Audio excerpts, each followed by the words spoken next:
اچھا رشید بھائی، پہلی پوڈ کاسٹ دیکھنے کے بعد آپ کے گھر والوں کا کیا ریئیکشن تھا؟ ماشاء اللہ، میں نے آپ نے جب اپلوڈ کی ہے نا جی ویڈیوز، میں نے کیا کیا ہے، میں نے سب سے پہلے اپنے گھر والوں کو نا مینشن کی ہے، واٹس ایپ پہ نا لنک بھیجا نا آپ کی یہ یوٹیوب کی آئی ڈی کا، تو میں نے اپنے سب سے پہلے چھوٹے بھائی کو سینڈ کیے. میں نے کہا یہ اپنی فیملی گروپ میں نا اس کو یار سینڈ تو کرنا ذرا. کہتے ہے کیا؟ میں کہ دیکھو تو صحیح. دیکھ کے میرے چھوٹے بھائی نے نا، آپ یقین کریں وہ ولاگ اس نے دیکھا ہوگا، ٹائم لگا اسے.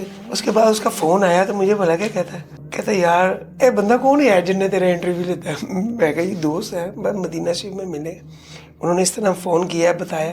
کہتا یار بندہ تین پہلے کیوں نہیں ملیا؟ میں کہ وہ کیوں؟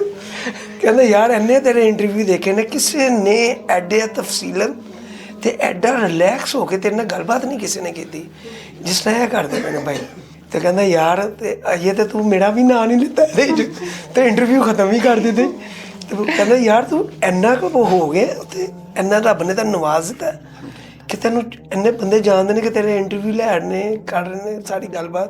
کہتا میرے پورے خاندان ہی کہتے میں شیئر کیتا سارے، تو سارے ویکھ کے کہتے یار یہ کتوں دا کتے پہنچ گیا، سانوں پتہ ہی نہیں چلیا جنوں اسی سائیں کہنے سا. صحیح. تے وہ دیکھو رب نے کنے رنگ لاتے ہیں.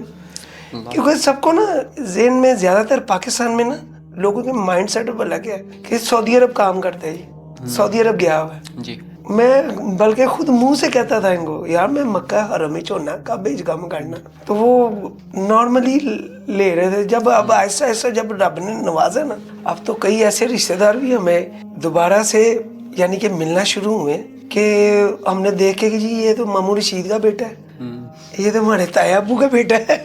صحیح.